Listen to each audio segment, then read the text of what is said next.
Warning, this program contains images and accounts of war, trauma, and sexual assault. It may be disturbing to some audiences. I'm Jackie Coffin, and happening now on The Rundown. When they first came out with if they should allow women on the front lines, it was ironic because we had already been on the front lines. There was a lot of nurses killed during World War II. I was deployed during a Desert Shield, Desert Storm. We went to Baghdad, Iraq. We were combat military police officers. Women are the fastest growing population of the U.S. military. But does their presence and service in the military match public perception? You say a soldier or a sailor, an airman, a Marine, a lot of people just automatically think men. Meet the women who defend and protect our nation and follow them on their journeys to heal from the wounds of war. The Rundown starts now. The Rundown is made possible by the Greater Montana Foundation, encouraging communication on issues, trends, and values of importance to Montanans.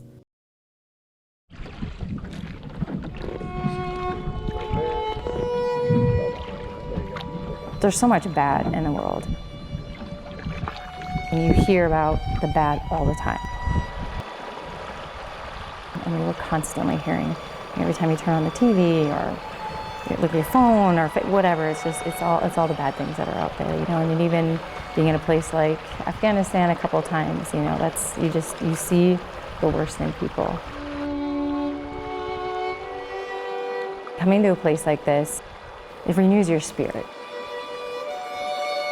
Hearing the water lap up against the boats and watching that line just snake back and forth, and the mountains in the background, and the occasional fish, and the cheers from everybody around, and it's really rewarding. On fly fishing, legendary writer and U.S. diplomat Washington Irving says, there is certainly something in angling that tends to produce a gentleness of spirit and a pure sincerity of mind. All the stress it's just gone. I mean, within 5 to 10 minutes, you don't even know. You don't think of the past, you don't think of the future. You're just being really present. Or the therapeutic nature of fishing and of being in nature and the beautiful scenery Montana has to offer is, it's rejuvenating and reinvigorating, and it's stress reducing, and it's a way for us to feel human amid fellow soldiers, and then amid civilians who deeply respect the work that we did. Tapping into the solitude, focus, and freedom that can be found in fly fishing Montana's rivers, Warriors in Quiet Waters, a Belgrade nonprofit, started a new form of therapeutic treatment for combat veterans. It was originally started by retired Marine Colonel Eric Hastings. Back in 2007, he's a Bozeman native, Vietnam vet, Marine A4 pilot, and he realized the benefits of fly fishing for him coming back from Vietnam, and him and his wife started it over 13 years ago. And from there it grew from 2 fishing experiences a year to we just did 20 this past season, so it's grown exponentially.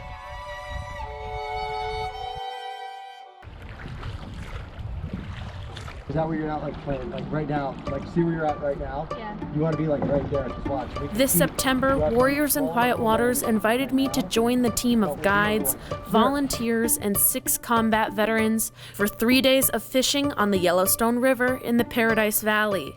Unique about the trip I joined was what all of the warriors had in common.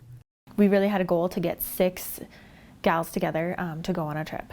It's kind of an underserved, much like our caregivers, an underserved population that many Americans don't know about. We actually originally started serving female combat veterans a while back, but we just never had enough to fill one FX of 6 participants. 2018 we did 1 full female FX, and then 2019 we were able to do 2. So in 2020 we're hoping to fill 2 weeks of program again with the female combat veterans. Female fishing experiences for just female combat veterans that have served in both Iraq and Afghanistan. So at first, when I had heard about it, I originally wanted to volunteer. They said, not so fast. They were like, not so fast. No, you will be participating. You know, what's your experience in the military? Oh yes, you are definitely going to be a participant. And do you know anybody else that would like to join you? And I said, oh yeah, I do. 5 of the 6 participants on the FX all served together in the Wisconsin National Guard and spent 20 months deployed to Baghdad, Iraq in 2003, working as military police officers. On the river or relaxing after a long day of fishing, I got to know the people casting next to me and what brought them to the organization in the first place. I live in Wapaka, Wisconsin, which is very central Wisconsin. I joined in 2001. It was my freshman year of college, and when I started college, I had enough money saved up and enough scholarships so I could pay for my freshman year. And in February, my parents had let us know that they probably couldn't afford to help us pay for the following years like we had anticipated. I have a twin brother. And so I decided that maybe I could join the National Guard because I'd like to stay in shape. I was patriotic. I wanted to serve my country. They'd pay for college, and I'd have some really fun adventures. And then 6 months later, September 11th happened. I have an older brother who's a medic in the Army, or was a medic in the Army during that time as well. And my twin brother called me up on September 11th and said, oh my gosh, I'm going to lose both of you to war. And I said, that'll never happen. And we ended up getting deployed at the same time. We got deployed to Baghdad, Iraq as military police officers. My older brother was in Ramadi. When they first came out with if they should allow women on the front lines, it was ironic because we had already been on the front lines. There's no such thing as front lines when you're in Iraq because the second you go out on a mission, you leave the wire, those are the front lines. And even when you're in the base, you're still getting attacked with mortars and rockets. So much so that when we were later on in our deployment, we were living in tents, and I would say the Lord's Prayer, and now I lay me down to sleep. I pray the Lord my soul to keep. If I should die before I wake, I pray the Lord my soul to take, because I didn't know if I was going to survive through the night. I had joined the military fairly young. I was 17 years old when I joined. I believe it was December of 2000.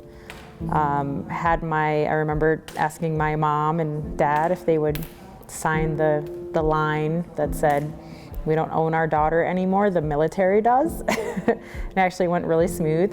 I had wanted to be in the military for a long time, since 7th grade. I can remember telling my mom that the Marines was something that I was interested in. Maybe I saw a commercial, or I remember maybe a military movie or something, and just saw like the travel and the experience and the discipline, and that just really drew me in. September 11th happened when I was in basic training still. We went to Baghdad, Iraq. We were combat military police officers. Everybody in the military, I think it's difficult to get the one true perspective or the concrete picture of what the experience is actually like, because it's all so different. And most people would think that, someone being so young and being in an IED explosion and being injured would be, this huge defining moment in their life, or something that they always go back to. And for me, I never, maybe I do, I don't, it's just not, maybe it's in my subconscious, I don't know.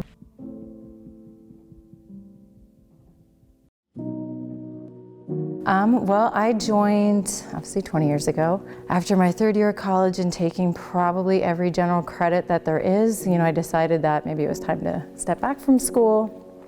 And my brother, my younger brother, Michael is 3 years younger than me, he'd already enlisted in the Navy. It was his senior year. I think he wanted to do Navy for, ever since I could remember. So just towards the end of that 3rd year of college, I knew I was going to take some time off, and I didn't want to kind of get stuck in a rut. So just one day out of a whim, I asked him, I was like, hey, why don't you tell me about this Navy stuff? Next thing you know, I was at a recruiter's office and joined the Navy. So I'd done one deployment before September 11th on one of the destroyers, kind of out to the Persian Gulf. I did that deployment, and then I did another deployment in the Persian Gulf.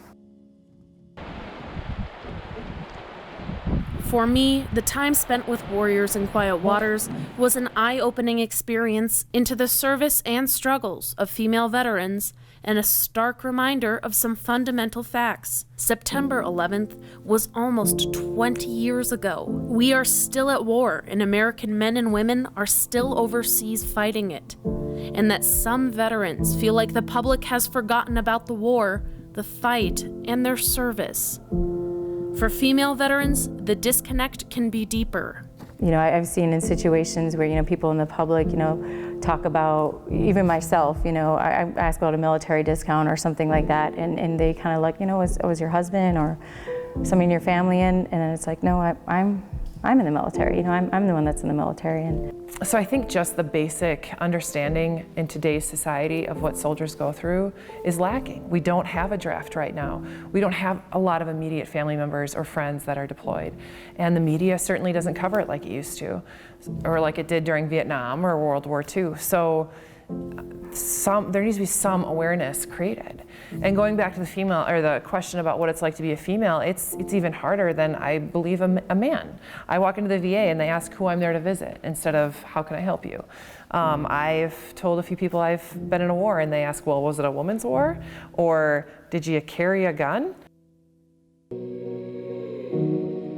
Today, more than 210,000 women serve on active duty across the 4 branches of the military, which is about 15% of active duty enlistees. As laws lifted over time to allow women to join the military and expand the positions and duties in which they can serve, the pool of female veterans was bound to expand. I would sit among my college classmates and I couldn't get to their level and they couldn't get to mine, and they'd be wondering what to wear at the party on Friday, and I'd be like, I just got shot at for 16 months. I can't relate. Coming home from war is challenging for any person, regardless of gender, and the VA reports upwards of 1 in 5 veterans of Operations Iraqi Freedom and Enduring Freedom have PTSD in a given year. A little over a year after we got home, and then I went to sergeant school at the end of August of '05. We were in a simulated war scenario, and there were grenades going off over here and small arms fire over here, because we were in, it's called Miles Gear, but it's like laser tag.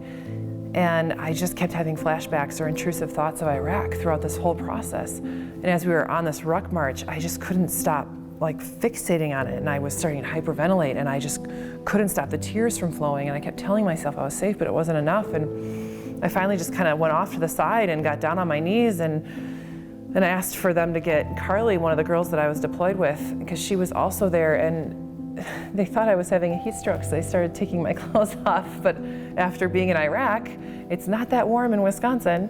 I just kept kind of telling them post-traumatic stress, and I sat out for a few hours and rejoined and finished one of the top people in the class.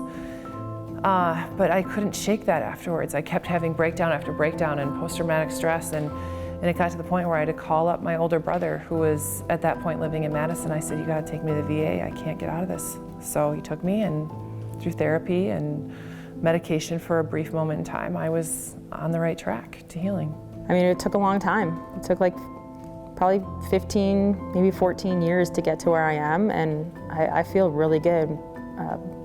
Post-traumatic stress is not much of a thing that I deal with anymore, thank God. And my relationships are great, and my work is great, and I'm just optimistic, and I never used to be. And I will tell you, most people will think I'm probably a completely different person than they had known 5 years ago. To learn more about PTSD in veterans and if it manifests in women differently than men, I met with Dr. Gretchen Lindner at the VA hospital in Bozeman. PTSD is kind of a set of difficulties that somebody might experience after they've had a traumatic event. Since your story is more specifically about women veterans, and people that have served in the military, I do think that they have some unique stressors that contribute to PTSD and things things going on related to their deployment that could increase their risks of PTSD. So the military has very high rates of what we call military sexual trauma.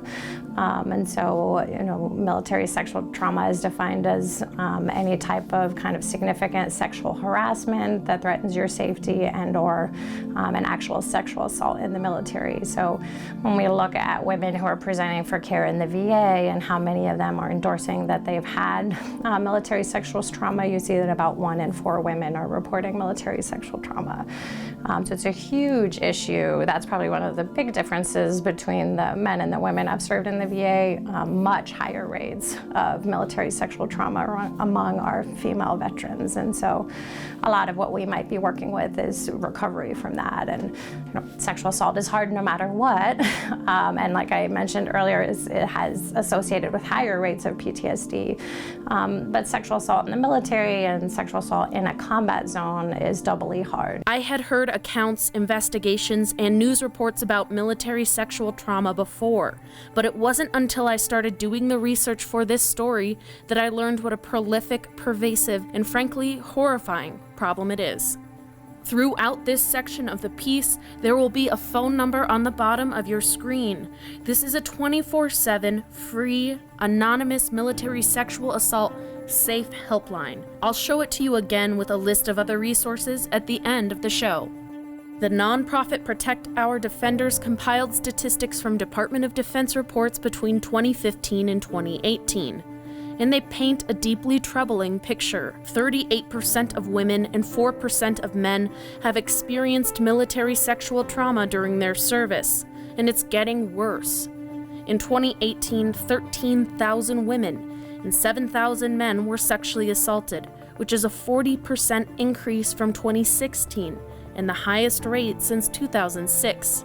Yet, in 2018, 76% of the victims did not report the crime, most saying they fear retaliation or think that nothing will be done. The Department of Defense and each branch of the military has pledged to combat this issue by encouraging reporting and holding perpetrators accountable. But the increase in assault cases between 2016 and 2018 shows changing the culture could take a while. And I would say that the military is certainly addressing it and working towards making changes, but we're still seeing pretty high rates of MST in the military. So it's not one of those things that those changes have necessarily kind of led to no more sexual assaults or something like that. And we're still seeing high rates of women reporting MST when they present for care. So we're moving in the right direction. I think they're making strides and trying to change the culture, but it is a hard culture. Obviously, culture takes a long time to change. So I would think the biggest thing, if you have a piece that's related to PTSD, is to make sure to really highlight that we have really effective treatments for PTSD. And so if somebody's at home watching this and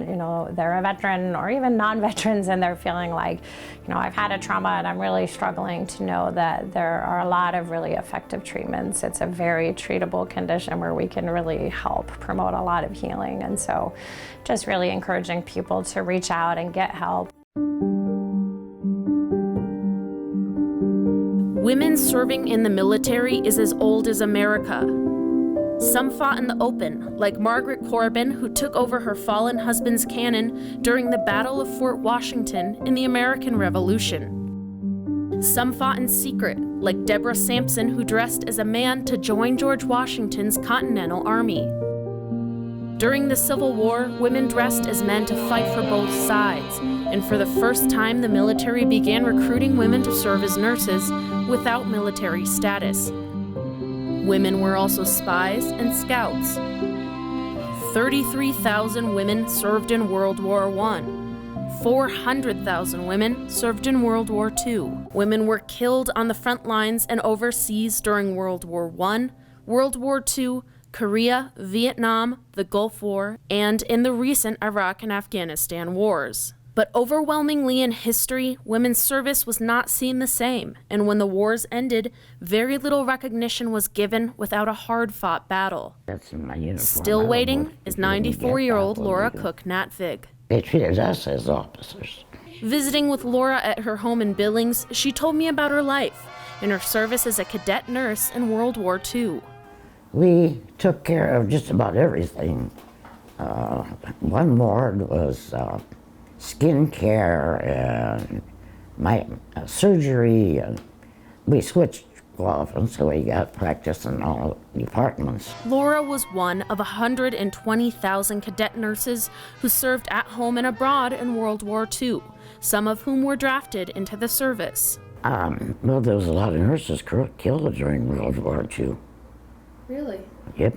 Laura was a 21-year-old nursing student when she joined the Cadet Nursing Corps towards the end of the war, and expects she would have been drafted if the war had not ended before her graduation. But some of my classmates didn't sign up for the Cadet Nurse Corps because they told us if the war wasn't over, we would be drafted. So some of the students didn't want to even think about being drafted, so they didn't join the Cadet Nurse Corps. So I did. Were you afraid of being drafted? No. During her time in the Corps, Laura, who is originally from South Dakota, was sent to San Diego, where she treated injured men returning from the Pacific Theater. We got the ones coming back. But as a young kid, I was pretty young at that time, to see these young Marines with no legs, you know, that kind of stuff came back. It was quite an experience. I could go on a whole history about that. I lived a pretty full life, that's for sure. But Laura and the thousands of other cadet nurses in World War II were never given veteran status after the war. A bill introduced in Congress last April would retroactively change that, allowing Laura what she really wants: burial in the Veterans Cemetery. I want to be buried in this military hospital. And I don't know if that's even necessary because I think the military that's here in Billings will make sure I'm buried there anyway, because I'll have a military funeral. The bill was folded into the Defense Authorization Act, and right after I met with Laura for this interview, the act passed the House and the Senate and was signed into law by the President at the end of December. Within a year, Laura and all of the members of the Cadet Nurse Corps will be given veteran status and an honorable discharge issued by the Department of Defense. They will not qualify for major veterans benefits like a pension, but will be open for medals and burial benefits. I called Laura to let her know the bill was now a law. Oh, okay.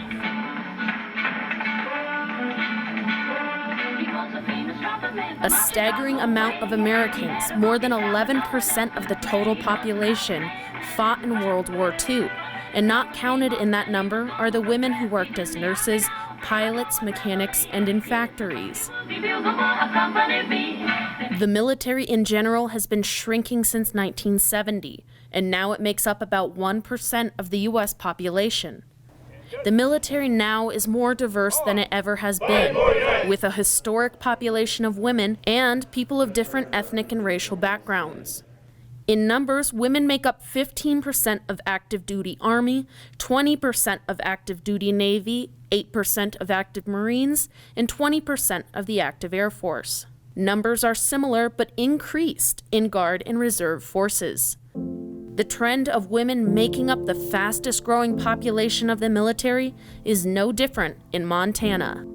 To get an idea of who is joining and why, I went to the Montana Army National Guard in Helena and the Air National Guard in Great Falls during a drill weekend to meet Montanans answering the call. My name is Sergeant Vanessa Takero, and I am Range Operations Specialist. I am Stacy Scottson. I'm the new Marketing Coordinator for Recruiting and Retention for the Montana Army National Guard. I work as a civilian contractor. I'm Command Sergeant Major Claudina Brady. Hi, I'm Cressy Hewitt. I'm the 120th Force Support Squadron's Director of Operations. All it took was a family friend to mention the Guard to me and look at joining, having watched my father serve with pride and honor. I joined in 1986. I joined the Army Reserve.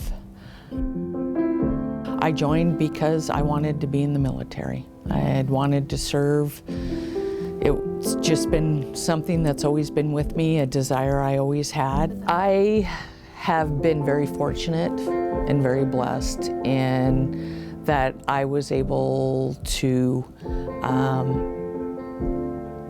end up where I am. I would have never imagined it possible.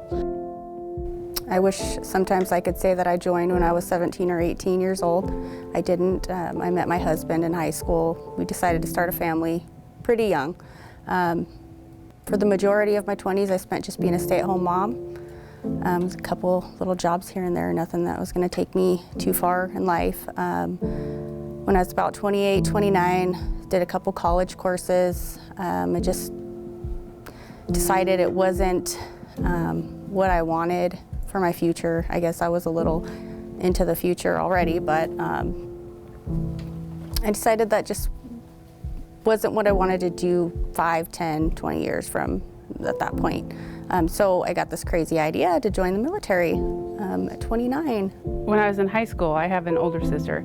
She was in the Guard, but then her coming home from drill and like taking off her boots and unlacing them, and it was always a big production, like, okay, and she'd take her boots off. And anyway, that, for some reason, just that one little thing, like when I'd see her come home from drill, that made me want to join, and I don't know why. I just recently returned from a deployment over to the Middle East, where I was there for just shy of 7 months. I was deployed during a Desert Shield, Desert Storm. I went to Saudi Arabia with the Army Reserve unit that I was with. I did in 2004, 2005, I deployed with the 1st of the 189th Aviation Battalion here in Helena. We left Montana in September of 2004, and we came home in November of 2005. Like for me, my military experience is something that I will always hold dear to my heart because it's done some amazing things. Like I've seen some awesome places, and the skills and experience that I've gained from my military service is something that I'm super proud of. And I just don't have any, you know, I just don't look at it in that sense. I'm not looking for recognition. I'm not looking for somebody to, I guess, validate that for me. The way I see it personally is just from my experiences, it's what you make it. So I think women have a chance, just like a man does, if you can do the same things, if you're qualified for the job, just like if a man was. If you're qualified, you can get there. I am also a first grade teacher at Morningside Elementary, so I've been teaching for almost 7 years. I think this is my 7th year as a teacher downtown. And so looking at it wholly as a traditional guardsman and an officer, I feel I have had so much support from the community.